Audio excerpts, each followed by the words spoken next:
Okay, where were we? We talked about nurturing love. Now let's talk about filial, or brother and sisterly love, or comradeship. Okay? Now, there's all kinds of examples of that in culture. You know, you have the boys who go to Iraq and get turned into men in a day when they start getting shot at or have to kill somebody, and the women who are growing up in that environment too now that are in combat. They love each other, and of course they may get confused about their sexuality and their needs with that regard, but by and large that's a huge manifestation of comradeship. You know, the love, the power of it. The solidarity movement in Poland was about comradeship. When you go to work and you have good relationships with your peers at work and you find yourself a little bit united against the bosses who sometimes can be major a-holes,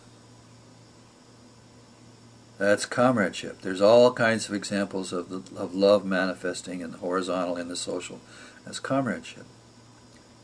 If you're in a relationship with a human being that's very intimate, that becomes, you know, a long-term friendship or partnership or marriage, it's going to contain comradeship as well.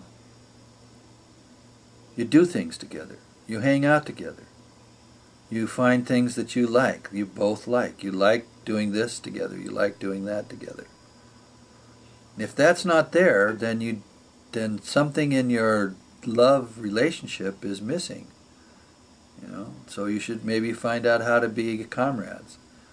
I mean, people do get together. They, you know, one of the things that we need to think about, for example, is that a lot of sex and getting laid and whatever, hooking up or whatever you want to call it, isn't actually about getting an orgasm. It's about the need for nurturing love and being held and touched. And for a lot of people, that's the only way they get that. They have to go to a bar and they have to find someone to spend the night with, and they go and spend the night with them. And I will bet, if people really thought about what happened, is after the sex and during the holding and the sleeping and the bumping into each other during the night, that they got more from the energy of that than they got from the sex. Because in a lot of cases, the sex in those instances aren't very giving. They're not really freely given. And the reason for that is when you do this sort of casual sex, you don't actually know this other person. How can you really love them, even in an erotic or a sensual sense, because you don't know who they are? We as individuals need to be loved erotically and sensually in the way that comes to us, and that's why people get into long-term partnerships. They get into these long-term partnerships because they absolutely have to have someone who knows something about them in order for the love to really be as detailed and rich as belongs to them as an individual.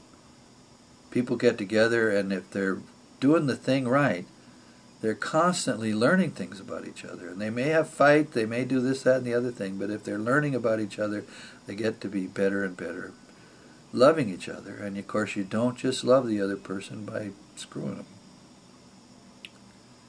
And you can get better at all these four kinds of love, you know, and they're not differences, they're distinctions. I hope, for Barfield's sake, I got that right. You know, it's all love, and it manifests in these different ways, and it's all great. Now, the purpose of this book, which I'm forcing you to have to buy and which I'm putting up on my website for a little bit of money because I want to make it hard for the young and silly to just go buy it. I mean, I know there's a lot of stuff out there. They can probably get all kinds of stuff for free on the internet if they get access to it. I put a price on it, and I put a price on it to make it not so easily available, and it's not on my website for the same reason, and that's just my sort of moral principle about the whole thing.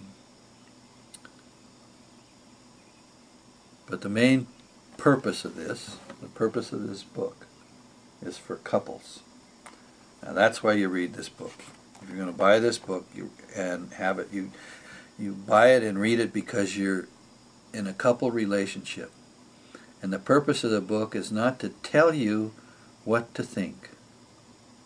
It's to awake in you questions. And then with those questions you talk to your partner. Because that's the way we redeem Eros. We redeem Eros within the relationship by understanding questions and talking to each other and getting wiser. Not more expert, wiser. Wise is different from expertise.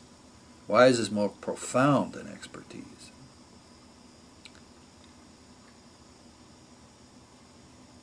So if you're in a relationship and you feel like you want to grow it and you would like some outside help, you can buy the book. And of course you don't have to buy the book because there's these videos for free on YouTube in which you can do the same thing. You can watch one of these videos and then you can sit with your partner and say, well, let's talk about this, okay? So you don't have to buy the book. You can buy the book because that's where you get the erotica. And of course there's other stuff in there, you know. Not just the erotica. All right, erotica. Well, let's say a couple words about that at the very end here. Pornography and erotica.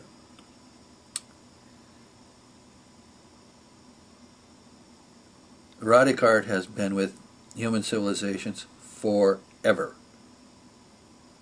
It's very natural.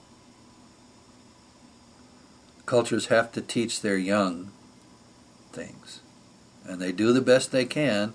And it's not always the same, and it's not always the best, and we're, in this place where our civilization is dying and we got to do something new.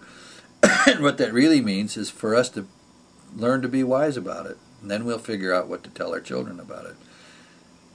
And there isn't just one way, and the people who want to go in and make laws and say there's only just one way and everybody has to do it our way, there's something wrong with their head.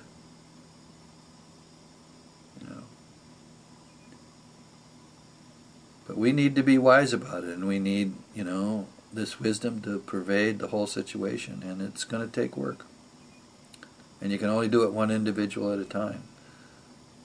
So you, even if you only just watch a couple of these videos and go on to other things and never come back, try to be wise, try to learn. Try to find ways to learn about yourself and your own sexuality and so on and so forth. There's always been erotic art. There will always be erotic art.